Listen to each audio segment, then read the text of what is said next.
Hello my dear students, आज हम करने वाले हैं class 8 chapter number 8 the magic brush off dreams, उसके क्वेश्चन आंसर, जिसमें हम करेंगे लेट अस डिस्कस वाला पार्ट। ठीक है, इससे पहले मैंने इस पॉइंट की एक्सप्लेनेशन जो है वो अपने चैनल पे अपलोड कर दी है। आप मेरे चैनल पे जाके क्लास 8 की प्लेलिस्ट अगर आप ओपन करेंगे तो आपको इससे पहले के सारे चैप्टर्स की वीडियोस मिल जाएंगी।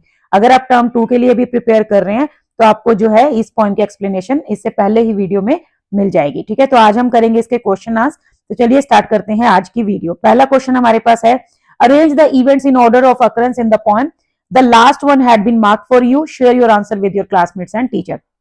आपको क्या करना है, यहाँ पर कुछ इवेंट्स जो है वो दिए गए हैं, इनको जिस ऑर्डर में वो अकर हुए, मतलब सीक्वेंस में लगाना है, पहले क्या हुआ उसके बाद क्या हुआ, ऐसे। और ये जो लास्ट वन वाला है ये हमें 10 नंबर पे मार्क करके दिया हुआ है। ठीक है, तो अभी हम क्या करते हैं, सबसे पहले हम रीड कर लेते हैं। Gopi paints a bowl of khichdi which becomes real and amazes the villagers. The zamindar orders Gopi to paint treasure for him. Gopi is told to gather food but instead sitting drawing pictures in the sand. ये वाला देखो हमारा first है कि गोपी को खाना collect करने के लिए भेजा गया था, लेकिन वो वहां पर बैठकर पिक्चर्स ड्रॉ कर रही थी सैंड पे। ठीक है, तो ये हमारा नंबर 1 हो गया। उसके बाद है Gopi returns to the village with the zamindar and his man chasing her. The zamindar throws Gopi into prison. Gopi paints a road and horse to escape. Gopi uses the magic brush to paint useful items for the villagers. Gopi paints a wide river stopping the zamindar and his man. A man gives a magic brush to Gopi to paint only for the poor. ये हमारा हो गया second, ये number 2 है। उसके बाद ये वाला आएगा, गोपी जो है यूजफुल आइटम्स बनाती है जब, ये रहा, Gopi uses the magic brush to paint useful items for the villagers. ये हमारा हो गया नंबर 3। उसके बाद है 1 2, सॉरी ये वाला पहले आएगा हमारे पास, गोपी पेंट्स अ बाउल, पहले वो खिचड़ी का एक बाउल बनाती है और उसके बाद आएगा ये वाला नंबर 4, गोपी जो है वो यूजफुल आइटम्स जो है लोगों के लिए ड्रॉ करती है। देन हमारे पास आता है नंबर 5 पे जमींदार वाला। ठीक है, the zamindar orders Gopi to paint a treasure for him. उसके बाद नेक्स्ट हमारे पास आता है, the zamindar throws Gopi into prison and then Gopi paints a road and horse to escape.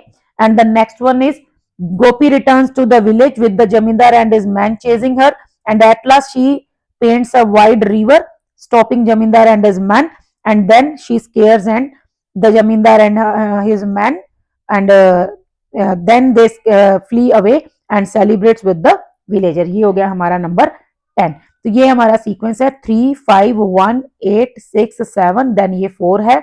ठीक है, यहाँ पे साइड में भी लिख देती हूँ, फिर 9 2 एंड 10। ठीक है, तो आई होप आपको ये समझ आ गया होगा। इस टाइप का क्वेश्चन वैसे एग्जाम में आने के चांसेस कम होते हैं, but still if we have to write a story और write the summary of this poem, so we can take help from this sentences. Okay, next one is fill in the blank by choosing the correct answer from the box given below। यहाँ पर क्या है, हमें ये box के अंदर 3 option दिए गए हैं, तो 1 2 3 यहाँ पे हमें इनको जो है फिल करना है।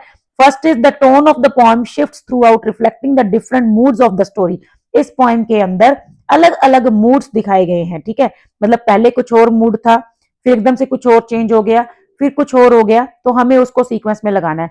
इनिशियली मतलब स्टार्टिंग में, in the beginning the tone is, सबसे पहले टोन कैसी है, as Gopi uses her imagination to draw in the sand, मतलब जब वो मिट्टी में बैठ के ऐसे, धरती पे बैठ के ऐसे पिक्चर्स बना रही है, तो उस टाइम जो पोएम की जो टोन है वो कैसी है, that is playful and innocent. ठीक है, तो फर्स्ट हमारा हो गया प्लेफुल एंड इनोसेंट। क्लियर, ये आप कंप्लीट कर लेना। उसके बाद नेक्स्ट क्या है, लेटर व्हेन द जमींदार एंटर्स द स्टोरी, जब जमींदार की एंट्री होती है, द टोन शिफ्ट्स टू, जब जमींदार आ जाता है वो उसको जेल में बंद कर देता है ना, उसको डराता है, उसको पकड़ने की कोशिश करता है, बंदी बना लेता है, तो उस टाइम जो टोन है वो कैसी हो जाती है, this is because this becomes tension and suspense. ठीक है, मतलब टेंशन क्रिएट हो जाती है और सस्पेंस बन जाता है कि अब नेक्स्ट क्या होगा। उसके बाद the tone in the final part of the poem, last के पार्ट में जाके टोन कैसी हो जाती है, दैट इज ट्रायम्फ एंड सेलिब्रेटली, मतलब ट्रायम्फ मतलब विक्ट्री वाली। ठीक है, जीत वाली, क्योंकि गोपी जो है वो जीत जाती है, और उसके अलावा क्या होता है, सेलिब्रेट करते हैं। ठीक है, एज गोपी एस्केप द जमींदार is defeated and the villagers rejoice. तो ये हमारा हो गया नंबर 1, ये हो गया नंबर 2, और ये लास्ट, ये फर्स्ट वाला हो गया नंबर 3। ठीक है, इस टाइप का क्वेश्चन जो है वो आपके एग्जाम में आ सकता है। नेक्स्ट देखिए थर्ड क्वेश्चन है, fill in the blanks by choosing the correct option. अगर आपने मेरी लास्ट वीडियो देखी होगी तो मैंने आपको उसके अंदर इस पोएम की राइमिंग स्कीम बताई थी। तो सबसे पहले देखो यहाँ पे क्वेश्चन हमारा राइमिंग स्कीम से रिलेटेड है। The poem mostly follows a simple rhyme scheme and that is the which is the rhyming scheme, that is A B C B. ठीक है, अगर आपको अभी भी समझ नहीं आया तो मैं फिर से एक बार आपको बता देती हूँ। यहाँ पर देखिए जैसे ये लास्ट स्टैंजा मैं आपको बता रही हूँ, राइमिंग स्कीम कैसे बनाते हैं। सबसे पहले हम स्टैंजा में लास्ट वर्ड को, हर लाइन के लास्ट वर्ड को अंडरलाइन कर लेते हैं। लिसन वेरी केयरफुली, हर लाइन के लास्ट वर्ड को, ठीक है, कोई भी लाइन हो, अगर उसमें सिंगल वर्ड भी होगा तो वो भी लास्ट वर्ड होगा उसका। ठीक है, तो हर लाइन के लास्ट वर्ड को हमने अंडरलाइन कर लिया। सबसे पहले हम पहला वर्ड देखेंगे, दिस इज फोक। फोक को हमने लिख लिया ए। अब हम देखेंगे क्या फोक का कोई राइमिंग वर्ड है, टी, प्ले, विक्ट्री, तो ये फोक के राइमिंग वर्ड्स नहीं है। ठीक है, तो अभी हम नेक्स्ट लेटर पे चलते हैं। टी को हमने लिखा बी। अब टी का राइमिंग वर्ड चेक करेंगे, प्ले एंड विक्ट्री, तो टी विक्ट्री ये दोनों राइमिंग है, सो इसको भी हम लिखेंगे बी। उसके बाद प्ले को हम लिख देंगे next letter, that is C. तो राइमिंग स्कीम क्या बन गई, ए बी सी बी। ये सीक्वेंस आपको तब तक फॉलो करना है जब तक पूरा स्टैंजा जो है वो खत्म नहीं हो जाता। ठीक है, जैसे चार, यहाँ पे चार वर्ड्स थे तो चारों को हमने मार्क किया, 6 होते तो 6 को करते, 7 होते तो 7 को करते, ऐसे करके। तो ऐसे आपको राइमिंग स्कीम बनानी है। ठीक है, तो इस पोएम की राइमिंग स्कीम क्या है, this is A B C B. Next one is, this poem belongs to the dash poetry genre which tells a story through verse. कौन सा पोएटिक जॉनर जो है वो यूज किया गया है, डिस्क्रिप्टिव। डिस्क्रिप्टिव होता है जिसमें किसी चीज का डिस्क्रिप्शन दिया जाता है, डिस्क्राइब किया जाता है कि ऐसे कोई पोर्ट है, उसके ऊपर ये पेंटिंग बनी हुई है, ये पिक्चर बनी हुई है, पिक्चर में ये दिख रहा है, ऐसे हो रहा है, तो वो होता है डिस्क्रिप्टिव। ये हो गया नैरेटिव। नैरेटिव होता है जहां पर कोई स्टोरी सुनाई जाती है, तो यहाँ पे स्टोरी सुना रहे हैं, है ना, गोपी को खाना लेने भेजा, रास्ते में उसको एक आदमी मिला, उसने उसको एक ब्रश पेन दिया, तो ये है स्टोरी स्टाइल। तो ये हो गया, ये वाला ऑप्शन इसका करेक्ट आंसर हो गया, नैरेटिव और बैलेट। फ्री स्टाइल में जो है वो कोई भी स्टाइल हो सकता है। Next one is, give examples from the poem for the following explanations. First हमारा है, the poem is rich in imagery.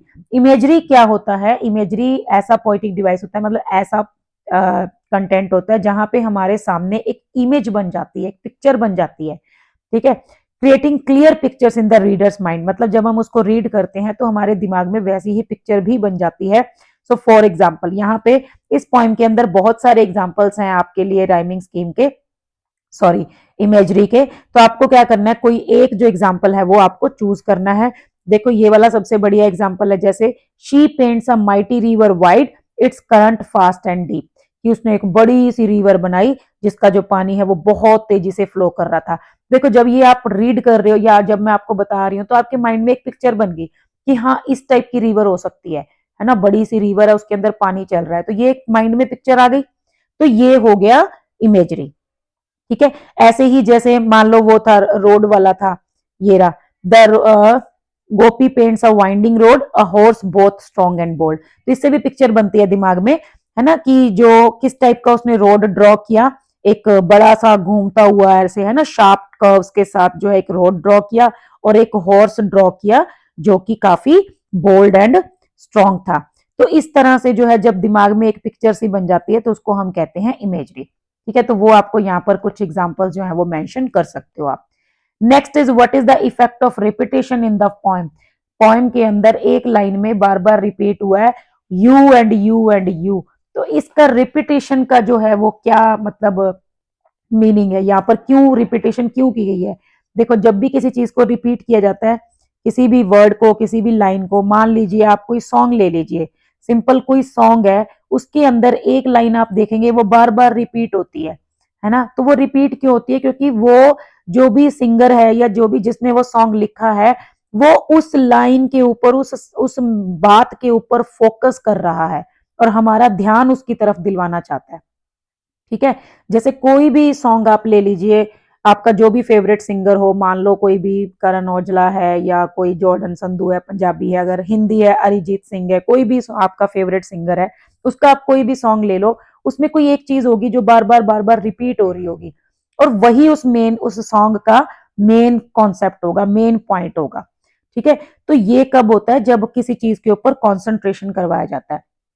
और यहां पर भी उसने ना बार बार बोला ना, देखो on you and you and you, तो क्वेश्चन क्या है हमारा कि what is the effect of repetition in the line, मतलब इस लाइन में बार बार जो ये बोल रही है you and you and you, इसको मतलब रिपीट करने का क्या जो है वो इफेक्ट आ रहा है। ठीक है, सो दिस शोज, हम इसका आंसर कैसे लिखेंगे, ऐसे लिखेंगे कि the repetition in the line, ठीक है, repetition in the line on you and you and you shows, क्या शो करता है ये, शोज सीरियसनेस। ठीक है, मतलब शोज द सीरियसनेस, क्लियर, मतलब वो जो जमींदार को बार बार बोल रही थी ना कि वो तुम्हें खा जाएगा, खा जाएगा, तुम्हें भी खा जाएगा, तुम्हें भी खा जाएगा, है ना। So this shows the seriousness of Gopi's warning. ठीक है, वो उसको वार्निंग दे रही थी कि मैं एक ऐसा वो ड्रॉ करूंगी बीस्ट, और वो तुम्हें भी खा जाएगा, तुम्हें भी, तुम्हें भी, तुम्हें भी। ठीक है, warning to the zamindar and his man. ठीक है, तो ये इसका आंसर होगा, मतलब इसमें जो रिपीटेशन हुई है, जो बार बार रिपीट किया है, उससे क्या शो हो रहा है, सीरियसनेस ऑफ गोपीज वार्निंग। ठीक है, तो आंसर कैसे लिखेंगे, repetition in the line on you and you and you shows the seriousness of Gopi's warning to the zamindar and his man. Clear. अब यहाँ पे हमारा नेक्स्ट क्वेश्चन है, match the phrases from the column 1 what the symbolise in column 2। ठीक है, यहाँ पर ये तीन फ्रेजेस दी गई हैं, the magic paint brush, the grand fortress, the rivers and the beast. तो यहाँ पर इनको मतलब ये किस चीज को जो है रिप्रेजेंट करते हैं, सिंबलाइज करते हैं कॉलम 2 में, इसको हमें वो करना है। तो देखो पहला जैसे है द मैजिक पेंट ब्रश, फिर grand fortress, river and the beast, ये तो हमें पता ही है क्या चीजें हैं। इधर है grid and the desire for wealth. अब देखो grid and desire for wealth किससे शो की गई है, ग्रैंड फोर्ट्रेस से। ठीक है, मतलब जब वो कहता है कि मेरे लिए बड़ा सा किला बना दो, तो वो शो कर रहा है उसकी ग्रीड को और डिजायर को, जो कि वो सिर्फ पैसा चाहता है। नेक्स्ट है barriers to protect Gopi from the zamindar's anger, मतलब जो उसने बैरियर्स क्रिएट किए थे अपने आप को बचाने के लिए, तो वो क्या थे, the river and the beast. ठीक है, तो ये हो गया सेकंड। उसके बाद नेक्स्ट है the power of art and imagination to change the world, so this is the magic paint brush. ये मैजिक जो पेंट ब्रश है वो किसको सिंबलाइज कर रहा है, the power of art and imagination with the help of which we can change the world. ठीक है, तो ये आपको मतलब इनका सिंबलिज्म बताना है। मैजिक पेंट ब्रश से क्या शो हो रहा है, art and imagination, grand fortress से greed and desire, river and the beast वो किस कैसे थे, बैरियर्स। ठीक है, किसी भी चीज को बचाने के लिए, प्रोटेक्ट करने के लिए। लास्ट क्वेश्चन है हमारा, identify whether the following statement is true और फॉल्स, हमें बताना है कि ये ट्रू है या फॉल्स है। While Gopi uses the magic brush to help others, the Jamindar wants to use it for personal gain. This contrast drives the moral of the story.